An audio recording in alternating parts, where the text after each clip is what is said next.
Hello, my name is Dr. Justin Coulson, dad to 6 daughters, author of 6 books about raising happy families. And when I began researching for my book, Misconnection, it became pretty clear very quickly that body image was an enormous issue for tween and teen girls. In fact, for women generally.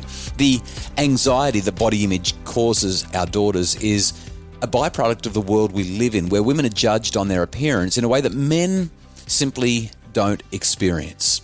Well, my guest today is Dr. Renee Engeln. She's the author of one of my favorite books, Beauty Sick: How the Cultural Obsession with Appearance Hurts Girls and Women. Dr. Engeln is a professor of psychology at Northwestern University in Illinois, where she directs the Body and Media Lab. Renee's work has been published in numerous academic journals, and she's a regular contributor to the New York Times, the Chicago Tribune, and the Huffington Post. Her TEDx talk from the University of Connecticut has racked up almost 700,000 views on YouTube. So when you finish this podcast, look up that one as well. It's so worth watching, and make sure you grab a copy of Beauty Sick: How the Cultural Obsession with Appearance Hurts Girls and Women. It's a fabulous book. When it comes to psychology and how girls and women view their physical appearance, I don't think that there's anyone more qualified than Professor Renee Engeln. I began by asking her what work and family life looks like for her. Well, let's see. I'm a psychologist, I'm a body image researcher, and I'm a professor at Northwestern University, which is in Evanston, Illinois, which is just north of Chicago, Illinois. And what else am I? I'm an aunt to a wonderful niece and nephew who came along kind of later in my life. And that has been an absolute joy. They are 4 and almost 2. Oh, so they're really little. They're little. Yeah, they're little. And I have to say, this is going to be a horrible thing to say on a podcast focused on parenting, but I've never really liked babies. I find them kind of terrifying and sticky, and they don't hold their heads up, and they've always been scary. And when I knew my brother was, he and his wife were having children, I thought, what if I don't love them? But no, I do. I love them more than I thought it was possible to love. So it's been full of joy, and also just interesting for me to learn how to connect with these little people that have been such a good part of my life. Yeah, I'm totally with you on the floppy neck thing. That really bothers me. But for some reason, especially when they're your blood. I mean, babies generally, you see them and they are, but when they're blood, when they're related to you, there's something that happens, isn't there? Everyone said it would feel different, and I didn't believe them. But there's something powerful there, that they're an extension of my brother, whom I love so much. And I've always been teased. I like tweens and teenagers. So about the time that children really start to drive their parents crazy, I'm always like, send them to me. I got them. Like, I really like that. I like their anger and their intensity and all of that. So you can say that you can say that because you're not the mum, right? The mums are like, and you're like, no, I'll be the cool auntie. Yeah. This will be fun. Yeah. You send them to me. I have a number of friends who say, will you talk to my daughter? And I'll be like, oh yeah, send her. Yeah. Game on. We'll talk about how terrible you are. Yeah. Well, Renee, we're going to cover in this conversation body image because that's your area. This is your absolute fascination. And we're going to talk about how it affects the youngest children right through to tweens, teens, and even adults. The mums and dads who are participating in this conversation and listening to what we have to say. So a little over a year ago, I read a book that it absolutely captured me. I wrote it on my list. I keep a spreadsheet of all the books that I read each year. I'm a little bit, it's just because my bookshelf's kind of full of books, and sometimes I forget which ones that I loved and which ones I didn't, or what was in them. And so I've got this spreadsheet where I title, author, what did I give it out of 5, and a bit of a spiel about how I enjoyed the book. I'm so glad you think that's funny. So anyway, I do. I'm getting a live book review in the nerdiest way ever. I like it. I like it. This is who I am. Your book was a 5-star book. It was pretty much my book of the year. I think that one and a book by Todd Rose from Harvard called The End of Average that were my 2 books of I think it was 2018. I just loved Beauty Sick, which is the name of your book, Beauty Sick. And I gained a sense of perspective that I just can't describe. So I'm a male. I've never had the kinds of questions about my body that you describe women experiencing. Now, I haven't told you something about me as well, and that is that my wife, Kylie, and I are the parents of 6 daughters. Oh, what are their age ranges? Our eldest has moved out. She's married. She's in her early 20s. And then we've got one who is finishing her senior year of high school. She's about to be 18. We've got one who's 16 in grade 10. And then we've got one in grade 7, one in grade 5. And our baby is in her first year of school.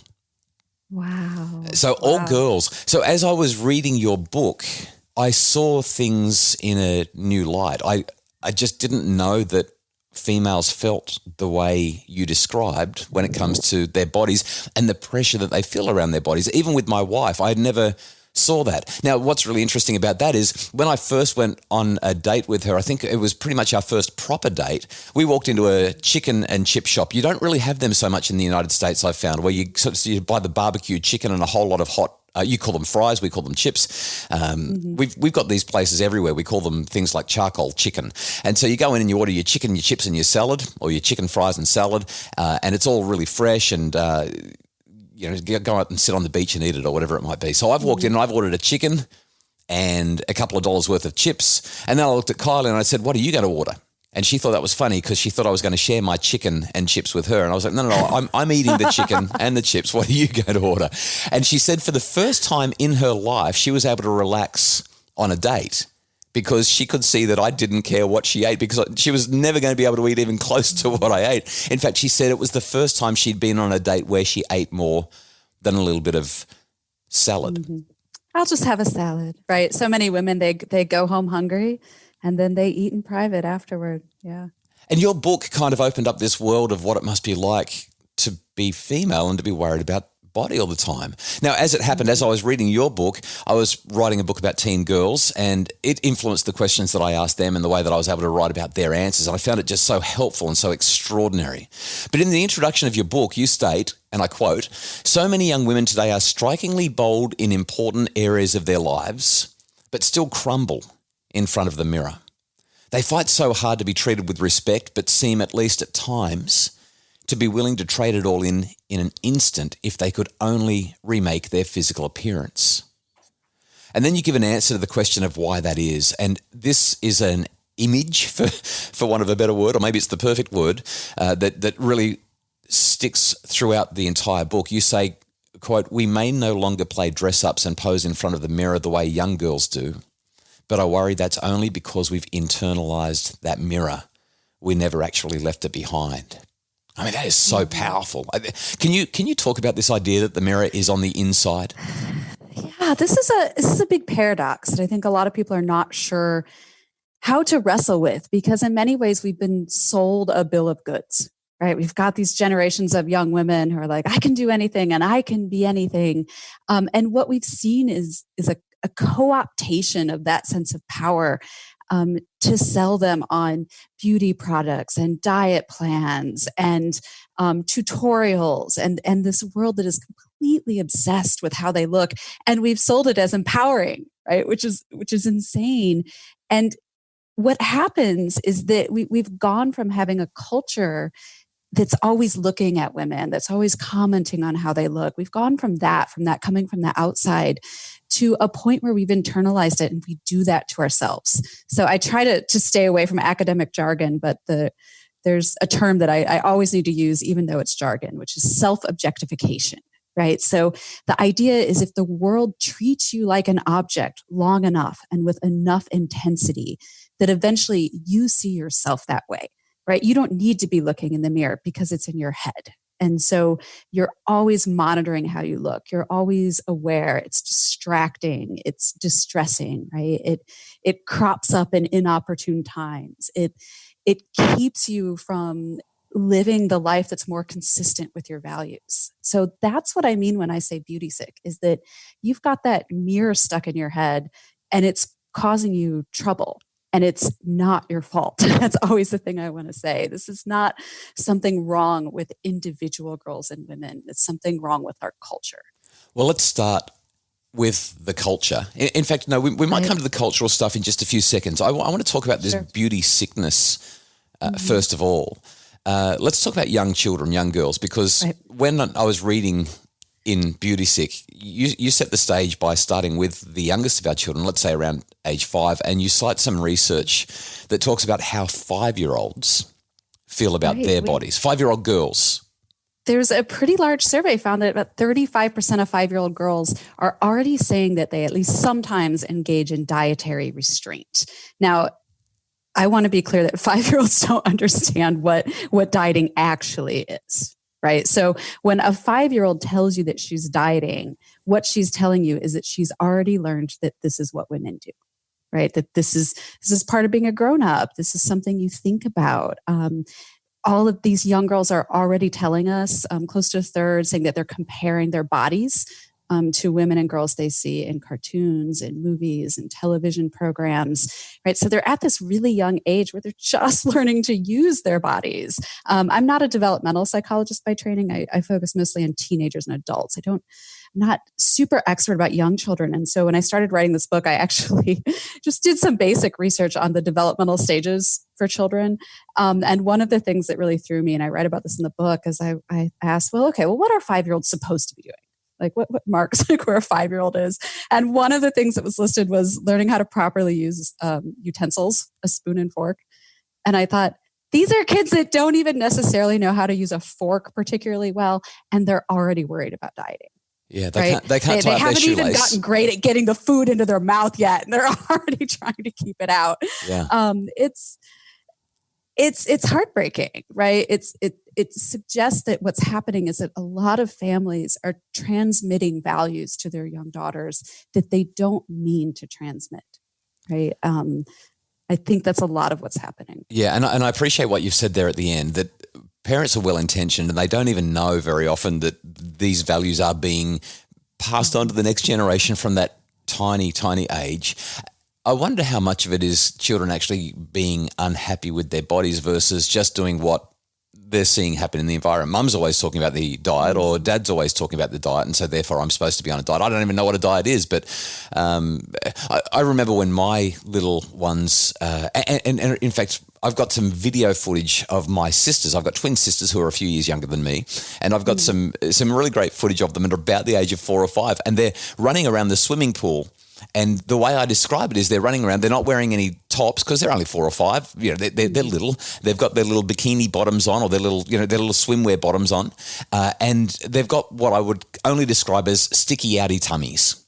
Because you know how little kids, they've got the sticky outy tummy, and they're completely uninterested in what they look because they're so absorbed in the moment. They're so caught up in it, and I kind of think, isn't that what it's supposed to be? Yeah, my 4-year-old niece loves to show me. We talk only on FaceTime now because we are still locked down due to COVID, but she loves to lift up her shirt and show me her stomach, right? And kind of like grab it and move it around. And I get kind of sad already for the day that she's ashamed of her stomach. And you might think, oh, that day won't necessarily come. And I think, yeah, it will. Right. We haven't really found a way to prevent that for our girls yet. It may not be all the time, and it may not be that bad, but you can bet there's a really good shot that she's going to become a tween, probably, maybe not until a teen, who doesn't like her stomach anymore. And so that joy she has in her body now, I wish she could keep it longer. I think it's amazing. It's important too in learning how to use your body without fear, right? And in learning how to really inhabit your body as a doing thing instead of as an object. But even parents who mean well are already tamping this down in young girls, that sort of bodily joy. How? How? So partially with comments, right? When we say things like sit like a lady, partially, and this is my big beef lately, by dressing girls in clothing that doesn't allow them to move. This is a thing parents do, and I don't think it comes from poor intentions at all, right? But there's this temptation to put girls in dresses and tights and things that make it really hard to crawl and jump, or things where you're more likely to tell them to be careful not to get dirty, to sit nicely. So Renee, just on that, there's a movement increasing in Australia. So we, unlike America, almost all of our schools insist that children wear a school uniform to school. Mm-hmm. But what typically happens is that the boys are wearing a shirt and shorts. The girls will in many cases, be wearing a dress, or they'll be wearing a skirt, or they'll be wearing some item of clothing that makes movement a little bit more restrictive. If they want to be, I feel uncomfortable even saying the word now that we're having this conversation. I was going to say if they want to be more boisterous, but let's change that to if they want to be more active. It's very, very challenging for them to do that in a way that would conserve a sense of modesty, because they're wearing dresses and they don't want to be flashing their undies or their backside to everybody. Right. And so we've had this conversation building in Australia over the last year to maybe even 3 years, where schools are now starting to recognise that perhaps it's okay for girls to wear whatever they want, including comfortable shorts, so long as it's within the school uniform setup. Right. And why wouldn't it be okay, right? The fact that we have to have that conversation. But so many are still saying, no, it's not okay. This is our uniform and this is how we want our girls to be. We want them to be demure and ladylike. Ooh. Can you be ladylike and wear shorts? That's my question. I mean, I think you can. What does ladylike mean? I mean, if ladylike means like a lady, and there are all kinds of ladies out there. Yeah. So I find that whole phrase really problematic, because what you're teaching your girls when you say that is stay small. Right? Don't take up space. Don't move. Don't learn to use your body. Don't stretch it. Don't trust it. Instead, from the beginning, think of your body in terms of how it looks to other people. Does it look appropriate? Does it look modest? If you want them to look modest, then put them in shorts so they can move however they want, right? And when you look at infants, when they're a little older, they start to crawl. It's actually quite hard for a lot of babies to crawl in skirts and dresses, right? And even that is something we don't think about. I mean, just imagine it. Imagine now trying to crawl in a dress versus a pair of pants or a pair of shorts, right? So how we dress girls in such a way that requires constant fussing and monitoring, it has a real impact on how they grow up to feel about their bodies. I want to come back to saying your body's for other people. Right? Yeah. Let's go back to the conversation about children. Okay, so we started with 5-year-olds and how a third of them, or just over a third of them, females. I'm guessing it wasn't the males that wanted to change their bodies, by the way. It was just the females that were talking about the diet. No. What happens as they get older? Can you talk me through the next sort of 10 to 12 years from age 5 through to age 17, 18? So I'd say there's two big changes, right, that happen. One is the introduction to social media. Now, when that happens depends on the kind of choices parents make and what's going on with peers and things like that. But it's often tweens we're looking at, right, who are starting to get into social media, which adds this additional mirror, right? You had the mirror in your head, and now you have the mirror on your phone, where you're taking selfies and you're looking at yourself constantly and you're editing them and you're scrolling through hundreds, thousands of images a day of other people, right? So that's just really turning up the focus on appearance. So that's the first sort of challenge that girls are running into at this age. And then puberty hits, right? And the research around puberty is so clear that it tends to make boys like their bodies more, right? It brings boys' bodies more in line with the ideal. Tends to make them more muscular, broaden their shoulders, get taller, things like that. But with girls, because puberty tends to increase the amount of body fat you have, despite the fact that puberty is a sign of them physically becoming adult women, it actually is moving them farther from the body ideal for women. And there's something really sort of twisted and wrong about that. But this is the time that we see a lot of girls start to have very, very significant struggles with body image, some of which can turn into eating disorders at this age. And I think one of the most important findings for me that's come out of the clinical psychology literature is it's a study that was trying to understand why it is that we see the gender gap in depression show up in this sort of early adolescent place. You know, until that point, both girls and boys get depressed at about the same rates. But once the girls get a little older, it just starts to go up and up, right? We see this big gap. And there's pretty good evidence now that part of where that gap comes from is girls' worries about their bodies, right? How their bodies look to other people, how their faces look to other people, their appearance. So it's really this time when body image concerns that could have been a distraction can turn into something much bigger. And I think it's something to really be on the lookout for as parents. The second most worried about issue in my study of girls, and no, this was not a university study. It was a survey with a handful of interviews and some focus groups with girls for my book Misconnection. Number one was, I wonder if you can guess, what do you think teenage girls' number one issue was? I'm a little biased, but right, my sense is that one of the biggest issues is body image. So body image was number two. Besides that, I would say relationships and parenting. Relationships with friends, it was. Yeah. I'm worried about my friends and how they see me and whether I've got any. And what was fascinating about that was so many of them linked their relationships with friends to issues with appearance. Mm-hmm. Or, they wanted to be popular, but to be popular, they had to be hot. Right. Right. There's this explicit, unmissable link when you look at the comments from girls. It's an undeniable link for so many of them that they literally tie their value as a human being to their physical appearance. And if I look good, then I'm a valuable person. But if I don't look good, I'm worthless. I'm nothing, and nobody will like me.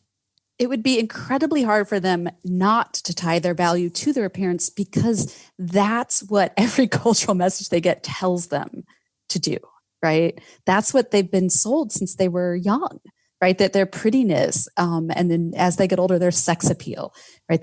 That is their source of worth, that will be the ticket to success in life. It will be the ticket to a happy relationship, to good peer experiences, right? This is a lesson that we learn over and over again. It's really hard not to internalize that. And there's that halo effect where, there's so much research on this. People who are attractive get on average, an easier ride in life. They're more likely to escape speeding tickets when they get pulled over by the police. They're more likely to be marked better in an exam. They get a better ride. There's so many studies in so many different contexts now that highlight that physical appearance actually makes life easier. I would never underestimate the goods you get in exchange for being sort of consistent with our culture's beauty ideals, right? You get a lot from that. It's not all good though, right? You also get assumptions that you're arrogant, or that you're dumb sometimes, right? That you can't be smart and pretty. And I've also talked to a lot of young women who felt like, yeah, it was great to be identified as pretty or beautiful, but over time you start to wonder if that's not all you are.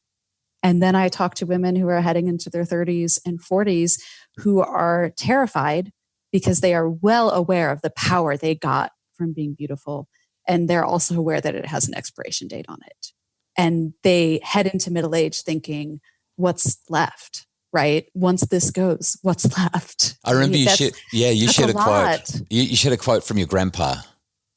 Oh, yes. I always worry about this because I don't know if he made this up or if he got it somewhere. I couldn't find it online, but he always used to tell me, he called me Nene, and he would say, Nene, never be too proud of your youth or your beauty. You did nothing to earn them, and you can do nothing to keep them.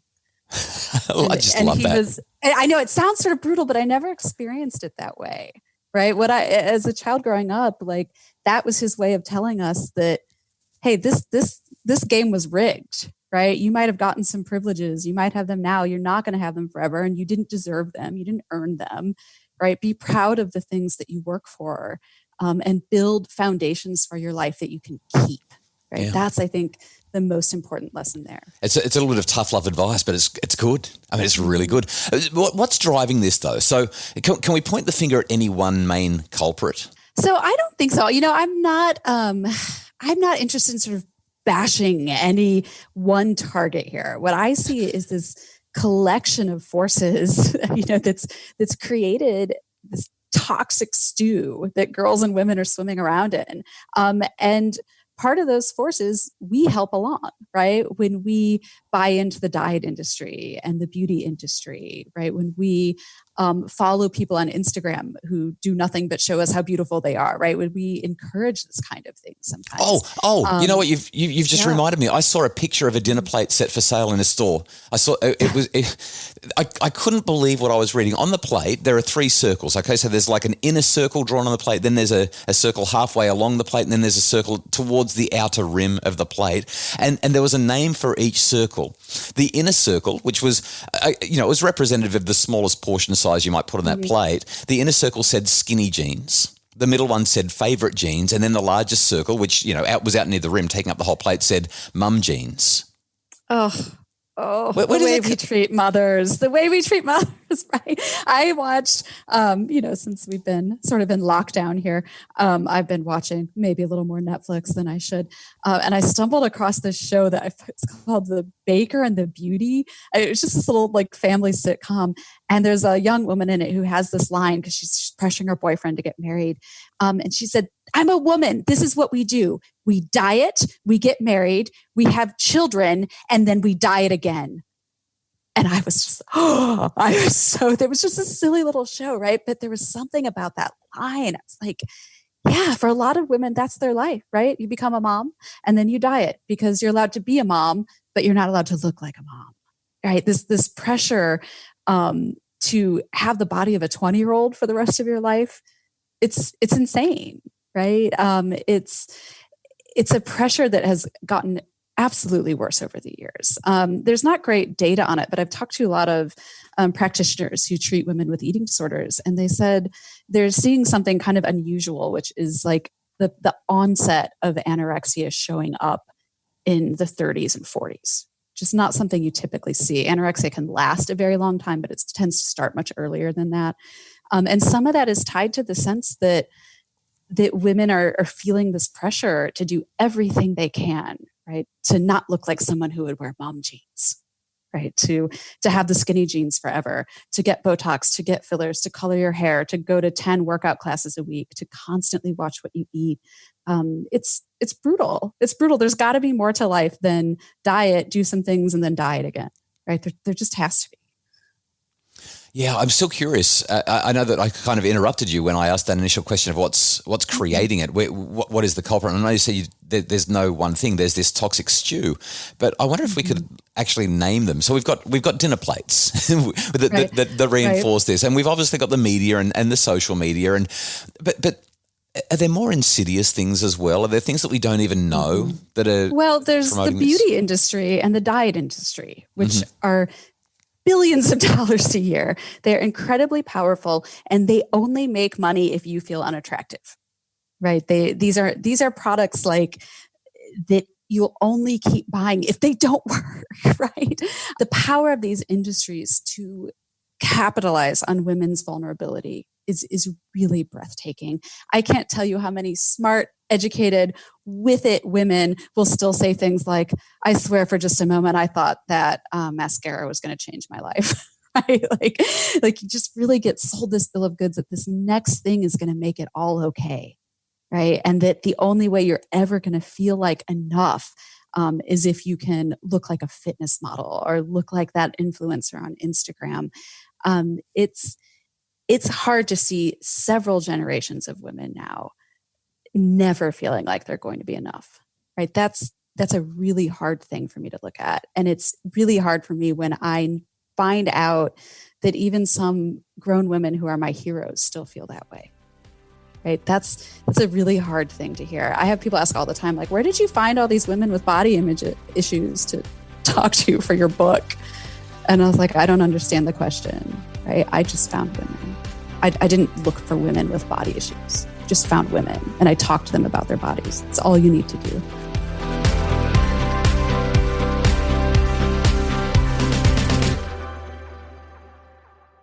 So young girls, tween girls, teen girls, young women, mums, adult women, retirees. I'm guessing that this is just a pervasive thing. And again, just to emphasize, it's not a man thing. In fact, let me read something. I wish I could read your entire book to you so that I could say, now tell me about this. Now, but let me just read this. This was in a chapter that you titled Just Like a Woman. And I've underlined nearly the whole chapter. But I just want to read this bit to you. You said, think about it in this way. If I told you that someone in the United States was about to go under the knife in the hopes of reshaping their appearance, you could bet it was a woman and be correct around 90% of the time. Internationally, 85 to 90% of surgical and non-surgical cosmetic procedures are performed on women. If you heard that a young person was suffering from anorexia or bulimia and guessed it was a young woman, you'd be right 9 times out of 10. Eating disorders and plastic surgery are both complex issues, but we can't ignore gender gaps like these. They force us to acknowledge that men's and women's experience in this culture are vastly different in important ways. Men and women are living systematically different lives when it comes to beauty, sickness. And I just want to read a couple more lines from this particular area. I know it's probably boring to you because you wrote it, but it's so compelling. Women talk about how they look more than men do. They think about how they look more than men do, and they're more likely than men to engage in behaviors to alter or improve their appearance. There's a reason no one in this culture would be surprised to overhear a woman saying, "I feel so fat and ugly today." We accept this type of unhappiness as part of being a woman. Over 30 years ago, researchers coined the phrase normative discontent to describe the phenomenon. The term suggests that we've gotten to a place where it's considered normal for girls or women to be deeply disappointed when they look in the mirror. It's the girl version of boys will be boys. Mm-hmm. This is the first question I always get, right? If I go speak to any kind of group about this topic, almost always the first question I get is, what about men? What about boys? And so I always want to be clear that boys and men can absolutely have these struggles too, right? They can happen to any gender. So, but that doesn't mean that boys and girls and men and women are living in the same world when it comes to these issues. So it's different for men. Yes, it can happen. And I'm not arguing that it's easy to be a man either, right? I think there are pressures that hit men differentially. So for example, the pressure to make a lot of money, to be powerful, to have high status, right? That is a pressure, a burden that men bear much, much more than women do, right? I think in some ways women are given more freedom in those respects. But I don't think we can argue that men and women are facing the same reality when it comes to appearance focus. But part of the issue is I study women and girls. That's what I do, right? So that is my focus. There are people who focus on body image and men and boys who are doing excellent work. So I don't mean to imply that that's not important and not out there. But what fascinates me is, as a culture, this set of rules that women are just by and large expected to follow without question that we would never ask men to follow. Can you imagine if we asked men to wear high heels? Or something equally uncomfortable and, inefficient when it came to walking. Or even to remove the hair from their bodies. Yeah, and people say, well, some men wax. And I say, absolutely, right? But if you look at waxing salons, they'll say, here's our waxing menu. And then there'll be a little part that says men's services, right? So they're even telling you there's a differentiation there. It's not the norm for men the way it is for women, at least not for straight guys, right? I do think that sexual minority men face a greater degree of pressure on this front. But it's everywhere built into our culture, right? You hear it from the minute we start talking about infants, when we say, such a pretty girl, such a pretty girl. Oh, look at the strong boy, right? It starts very young that we think about women's bodies, about their physicality as existing to be looked at, right? Instead of as existing to do things. I just remembered a story. One of the guys that is a TV host for one of our major breakfast programs nationwide around Australia, his name is Carl Stefanovic. And a few years ago, there was a big media storm when he stepped forward and said, guess what? I haven't changed my suit for a year. I've worn the same suit and tie every single day on the television for an entire year, and nobody's noticed. I've not received one single email. I've not received one single comment on social media. Nobody said a word about the fact that I've been wearing exactly the same suit and tie and the white shirt for a year. But he stepped out and said it that day because that same day his co-host, who at the time was a lady called Lisa Wilkinson, that day she had been absolutely slammed with hundreds of comments because people didn't like the clothing that she wore on the television that day. And this was a regular occurrence. This happens all the time. Because I'm on the TV, I'm following a bunch of Instagram accounts for the TV hosts that I'm interviewed by or that I work with from time to time. And whenever they post any pictures of them, the threads are full of comment after comment after comment of how beautiful they are. Now, they're not posting anything about their looks. They're not trying to look snazzy. They're simply saying, I'm here doing this gig, or I'm at home with the kids, or here's what I cooked for dinner. And nevertheless, all the comments are about their physical appearance. It's almost like people feel compelled to say something they don't know what to say, and so they comment on their looks. But I can tell you, I've never posted a picture, ever posted a picture on my Instagram or on my Facebook where people have chosen to make the majority of the commentary about my physical appearance. It never happened. I mean, I know that I'm not the most attractive guy in the world, but it's never, ever happened. And I don't care that I'm not the most attractive guy in the world. I don't have to be Brad Pitt. People don't value me for my appearance. They value me for the work that I do. It's a super awkward place to be. I have to tell you, I can go somewhere to do a TV segment or give a talk on this topic. And often the first thing people will say to me is something about how I look, right? Even in that moment, right? It still happens. I have an author Instagram account, which I'm not particularly good at. I don't know how to do stories, et cetera, et cetera. But I almost never post a picture of myself. I'm not interested. I'm not interested in people's commentary. I'm not interested in those moments where I have to worry about how I look as I'm taking that picture, and what's my hair doing, and should I filter it or should I not filter it? I just don't do it, right? But that's a power I have to be able to opt out.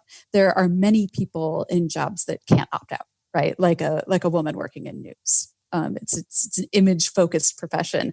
There's a journalist, I wrote about her a little bit in Beauty Sick, Heidi Stevens of the Chicago Tribune locally, who's got very curly hair. Like, that's it. It's just curly hair. And she could write a column every year with a collection of literal hate mail she gets about her hair.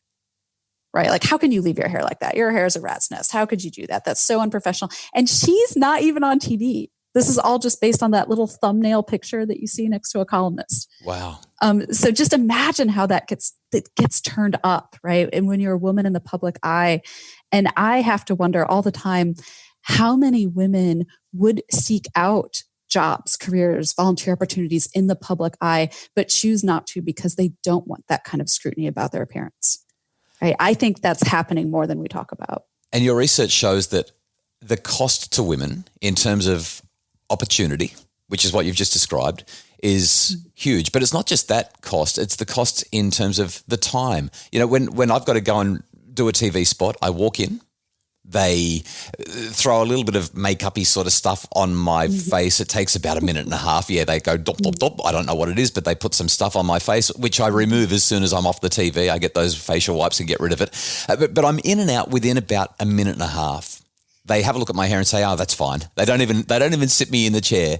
Whereas the women who I'm often appearing on the television with, they'll have to be there at least an hour ahead of the segment. I stroll in 15 minutes before the segment. I'm in, I'm out, I'm done. They're there at least an hour before. They're getting their hair done. They're spending all that time that they could be reading a book, or that time that they could be responding to email, or that time that they could be building their strategic plan for their business. And it's all of that money that they've got to spend. I don't spend money on my appearance, but women are expected to spend money on the mascara that's going to change their life that you mentioned before. Just the basics, just the basic grooming. Now you're supposed to get eyelashes glued onto your eyelashes once a month so that it can save you time and not having to wear mascara. I used to get my nails done. And not only did I get my nails done, but I got them done like clear. So it wasn't, I'm spending this time and money. It's not even a color. So it'd be pretty low maintenance then. And my feet too. And I enjoyed it. I found it's like, I know it's such a privilege to be able to go do something like that, but it's super relaxing. But I found that it got to this point where I would think like, oh no, I gotta it's been 3 weeks. I gotta get my nails done. And it started to feel like this burden. And I thought, well, what would happen if I just stopped? And you know what happened? It felt weird for a few weeks. I learned, like any reasonable human can, how to file my own nails. And it's one less thing I have to worry about now. And typing must be so much easier. It's nice, right? It's nothing. Now, a pedicure still feels good. I won't lie. But the point is, you're doing it because it feels good. You're not doing it to impress somebody. So let's move towards the final part of this conversation. It's been so compelling to talk with you about this, but I really want to talk about what we can do to help our children, both boys and girls, to get past this this awful belief that ties self-worth to appearance. I loved your suggestions in Beauty Sick. You've got the back end of the book is full of suggestions. And something that you did was so consistent with what I've read in the research and what I've understood. And that is there's very little point talking to our kids about how everything's photoshopped and saying, don't believe what you see because it's all photoshopped. Because to them, whether it's fake or not, and whether they know it's fake or not, doesn't stop it being aspirational. You're still focusing on the appearance, even if you're saying, look at everything and be critical of it and highlight, where the airbrushings happened or the $40,000 that they've spent on camera and lighting and equipment and people. It's still in front of them. It's still being noticed. Mm-hmm. So let's start with our little ones, our 3, 4, 5, 6-year-olds. What can parents do to reduce the likelihood that they're going to be beauty focused? So the thing I love to say is that there are actually a few pretty easy things you can do that don't cost money and they just take some practice. And one of them is I encourage parents to consider making their home an appearance commentary free zone, right? Where you don't talk about the shape of other people's bodies or who's gained or lost weight or who's ugly or pretty. And that means you, that means people on TV, that means peers, that means even people you don't like. Right? Even the politician you don't like, it means, body shame that person either. And so you just give this continuous gentle message that we leave space for other conversations in this house. That's not how we think about people. We don't think about them in terms of whether they're beautiful or not. Now, I do think you need to be careful there. You don't want to move so far as to say how you look doesn't matter, right? Racism is real. Anti-fat bias is real, right? Like all of these things can still be wrestled with, but it means that you don't send the message to your children that a part of what determines if they're good or not is whether they are appealing to look at. So just practice it, right? And if you have guests to your home and they start saying like, oh, did you see so-and-so lost weight? Just say, oh, we're working really hard not to talk about those things so much in this house. Do you mind if we change the subject? Right? It's a pretty easy thing to do. And I love thinking about all the conversations that are going to happen instead, right? To me, that's so fun, right? So that means as a parent, you have to stop body shaming yourself. And that's hard. That's such a big one, isn't it? As a parent, how do we make sure that the comments that we make about our own bodies, if we're going to make them at all, which so many of us do, how do we make sure that those comments are either positive or uplifting or focused? Something that you emphasized in your book that I've adopted immediately, I thought this is so perfect, is when we're going to talk about our bodies, we don't talk about how they look, we talk about what they do. Mm-hmm. Right. I think especially for young children, because they're learning to use their bodies, right? So encourage them to think about their bodies, not from this objectified perspective, not from how do they look to other people, but from the perspective of what do they do for you? What do they allow you to experience? What do they allow you to feel? I've had some people say to me, oh, that's ableist, right? Because what if you're disabled? But I don't mean that you have to be a marathon runner to appreciate what your body does. Like our bodies do all kinds of things, right?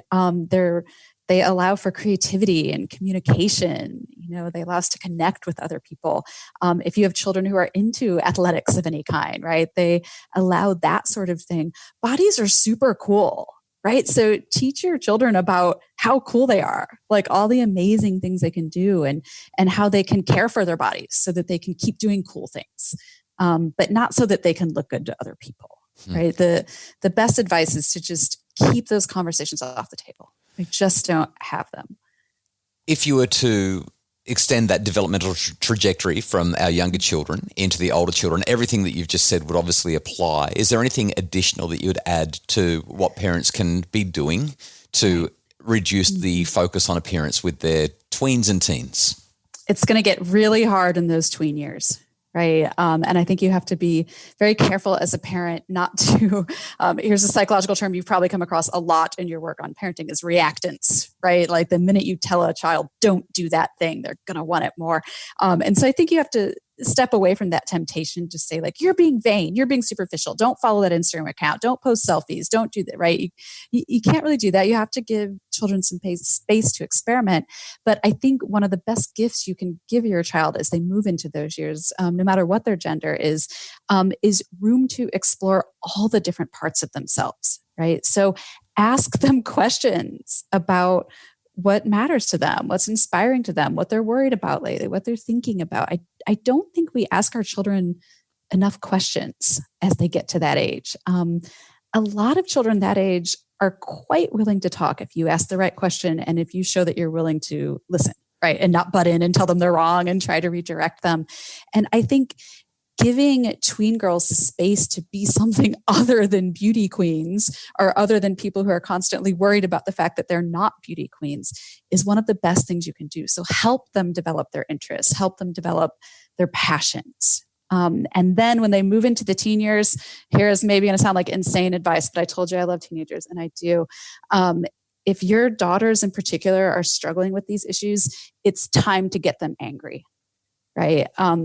It's time to talk with them about what a sick injustice this world does to girls and women when it makes girls and women hate their bodies, right? It's time to ask them questions about who benefits from that hatred, who's making money off of it, right? Whose life gets better when you don't like your body and whose life gets worse? And what does that mean, right? Teenagers, as you know, are quite angry sometimes.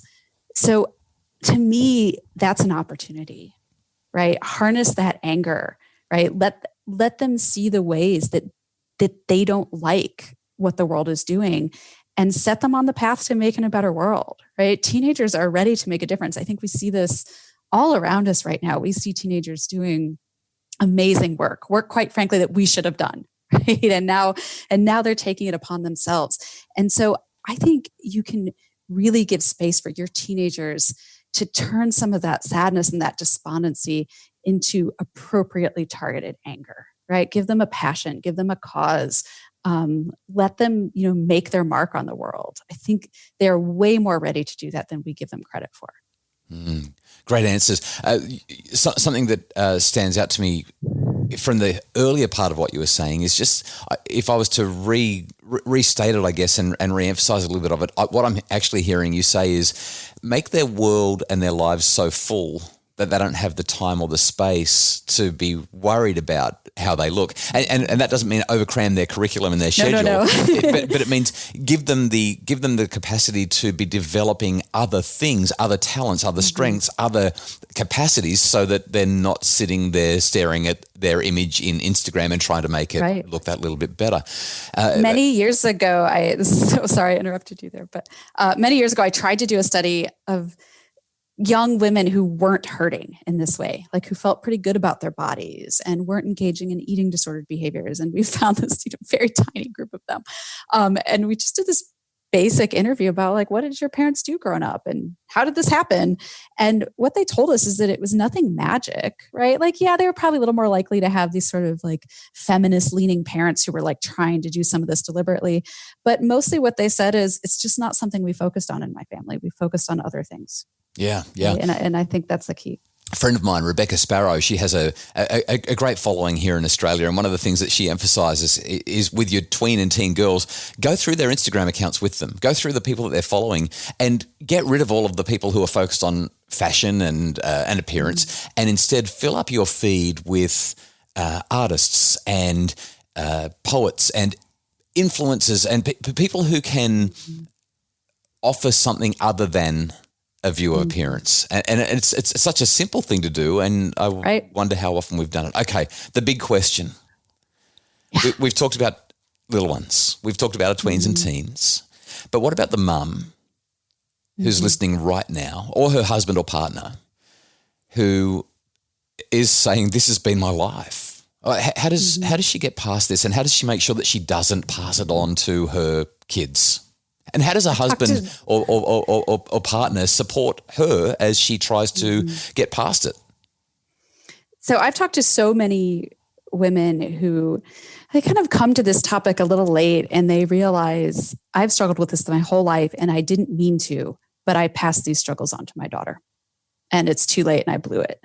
And my message is always like, it is not too late, right? If you have a tween or a teen or a young adult or even an adult daughter, it is not too late. And there is something, I think, just really beautiful about sitting down with your daughter and saying, I realize that these are the messages I've been sending to you, right? That I haven't been happy with my body. And these are the ways it came out. And these are the ways it might have affected you. And I wonder if you want to work together with me to change that. Like, here's some things I'm going to try to do differently now. I wonder what you would think about that. A lot of the daughters I know would just start sobbing with relief, right? They would so appreciate that kind of raw honesty. It's not too late, right? It's never too late. And if your concerns are severe, right, if they're really affecting your well-being, your mental health, then I would also say seek some help, right? If part of how they're influencing your children is because the intensity of those negative emotions is so big that it's leaking out, right? Then get some professional support in there, right? So that you can learn how to, heal yourself up a little and then create a better world for your children too. But it's not too late, right? Even if you have adult children, it's not too late. And it's not too late to call your friends out either. To say, like, I want to do things differently. I don't want the first 20 minutes of every conversation we have to be about weight gain or loss. I just don't want to do that anymore. I have a friend who, she's a junior high teacher. And she said she'll have these meetings with other teachers on Zoom, like we're doing now. And at the first few minutes, they all fuss with, like, oh, do I have a double chin showing? I haven't been able to color my gray. That it's like this intro, right, to their meeting. It's okay to just say no to that. To say, like, no, I've decided I want a different psychological climate for myself. And it's going to start with me creating it and with me inviting the people I love to create it with me, where we're just not going to spend so much time on this. There's so many other cool things to spend your time on and your energy on.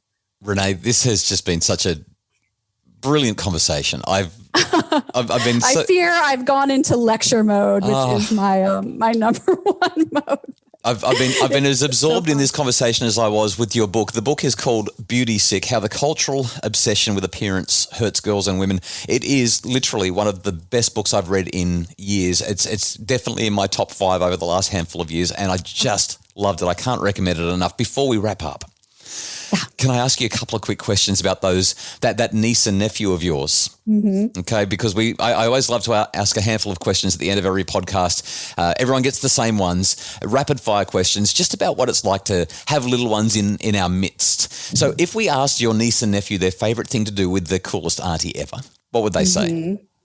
Ooh, so my niece, who's around 4, she's super into crafts. And so actually for Christmas, I got her this giant bin full of craft supplies. And that is something she loves right now. And I can't wait till our pandemic lockdown is over and she and I can make some mess with paints. And then I really miss my he's just under 2, my nephew. I miss him so much because one of my favorite things to do with him is have him cuddle up next to me on the couch and read a book to him. And then when you finish the book, he scooches down, goes and gets another book, brings it back, gets back up. And I miss that. I miss those moments with him. So I can't wait to do those things again.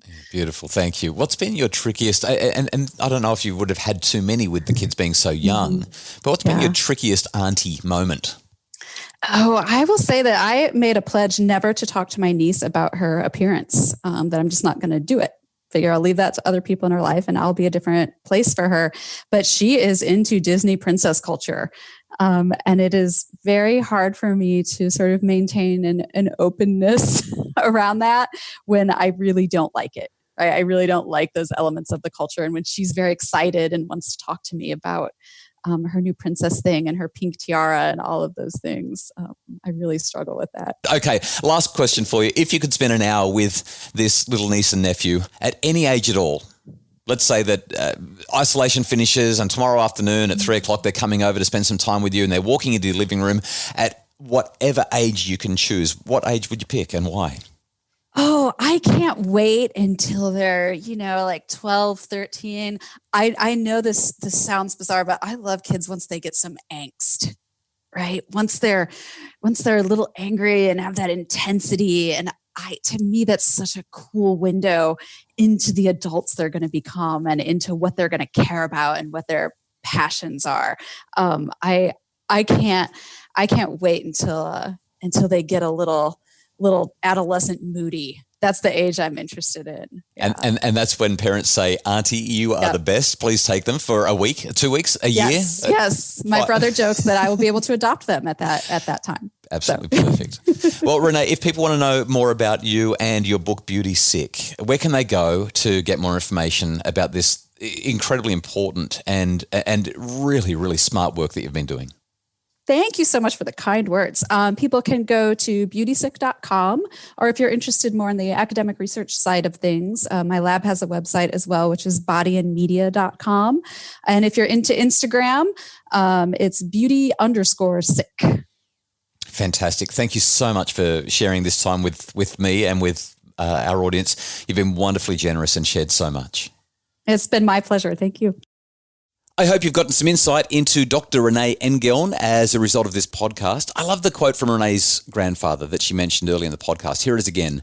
Don't be too proud of your youth or your beauty. You did nothing to earn them, and you can do nothing to keep them. Isn't that great? If you'd like more info about how I can help your family to thrive and flourish, please visit happyfamilies.com.au. And as always, thank you very much to Justin Roiland for his work in producing the podcast, making it sound absolutely fabulous. And thank you for listening to a Happy Families podcast.